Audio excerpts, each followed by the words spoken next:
Good to have you with us, and I have a real treat this week as we are broadcasting live from the site of the Pray Vote Stand Summit. We actually have an audience. Now, you can't see them, but I can, but you can hear them. Let them know you're here. Yeah.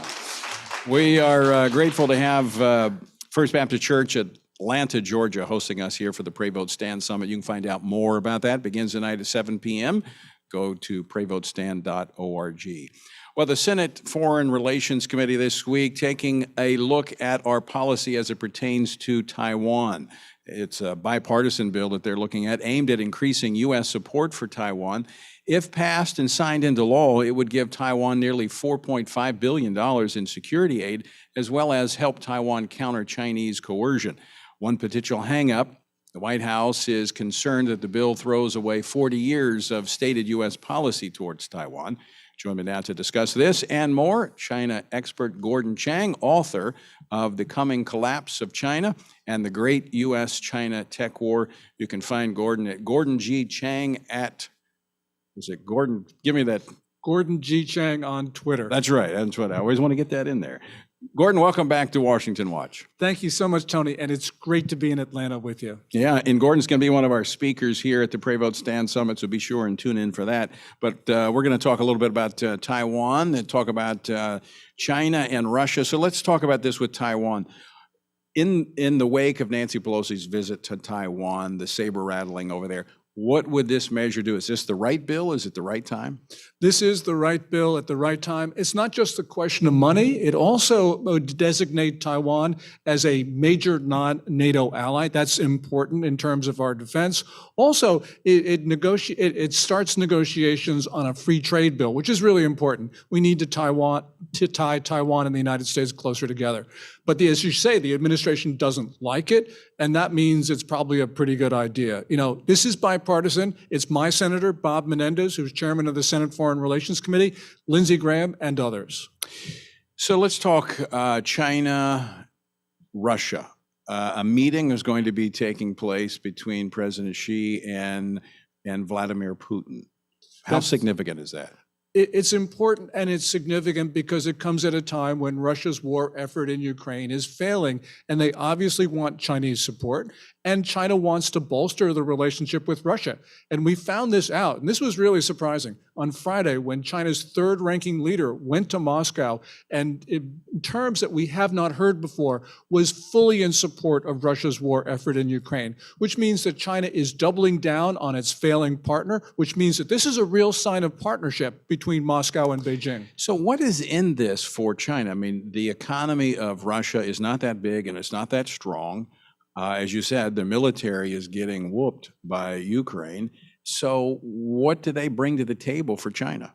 This is sort of what really ominous, because China and Russia want to take down the existing international system. They identify the same adversary, which is us.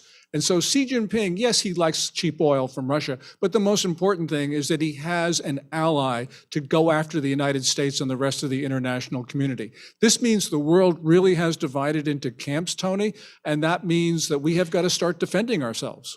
So Gordon, could it also be that China might be using Russia for diversion to take America's focus away from what China might be doing as it pertains to Taiwan and others? Yeah, this is the two-front struggle, which has now become a two-front war.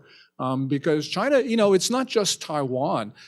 China has troops deep into Indian-controlled territory. They're trying to break apart the Philippines with that pressure on Second Thomas Shoal in the South China Sea, pressure on Japan in the East China Sea around the Senkakus, these very dangerous intercepts in the global commons, in both on the surface of the sea and in the air. And one of those intercepts almost brought down an Australian plane on May 26. So this is really a time where China's pushing out. It's not just Taiwan. And of course, the United States, we know that our military, under the policies of this administration, failing even to meet their recruiting goals, would have a hard time facing two conflicts. Yes, I mean, right now we're running out of equipment that we've been supplying to Ukraine.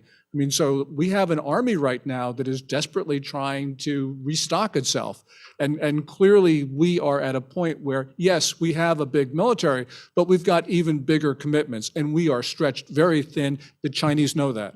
So, Gordon, let me ask you this question. We see Russia, I'm concerned about Russia becoming desperate because, I mean, they're really being humiliated on the national stage with Ukraine beating them. Is it possible that you could see Russia using some form of nuclear, whether it's tactical or larger, and China having their back? Well, Putin has already made threats to use his nukes. He did that on February 24th. He did it again on February 27th. He actually sortied his ballistic missile submarines and his land-based mobile missile launchers on March 1. So this is clearly something in the Russian playbook. And, you're talking about a desperate Putin. He realizes if he loses, he could even lose his life. So yes, why not do that from his perspective? So we are not really thinking about those things. And so from the Chinese perspective, he's kind of the crazy man that goes out there and does this, which advances their objective of the destabilization of the United States and the rest of the global economy and power structure. Yes, Putin is the person who is taking on the U.S.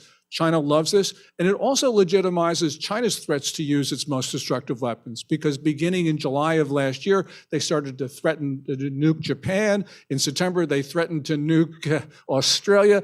They're going after us. On March 10th of this year, the Chinese military promised, quote unquote, worse consequences for anyone helping Taiwan. This is really dangerous. Both China and Russia, as well as North Korea in addition, are threatening to use their most destructive weapons. Very quickly, because we're almost out of time and we'll have to continue this on our panel discussion. But when you look at China, Russia, America has some tools. This is not inevitable. We could do something. We could do a lot. China really depends on the United States. They need our markets, especially now that the Chinese economy is failing. So, we're supplying the money to China. We're enriching them, and we need to cut off the blood supply to those who mean us harm. You are absolutely right. I talk about that all the time. In fact, this mug, I'm not going to turn it over because it's got water in it, but underneath, made in the USA. Great. We need to make sure that everything we buy, we look at the label. Our family is well trained. We look at every label. If it says made in China, guess what? We put it back on the shelf. We're not going to buy it. We're not going to be a part of fueling these tyrants. Gordon Chang, thanks for being here. Thank you so much, Tony.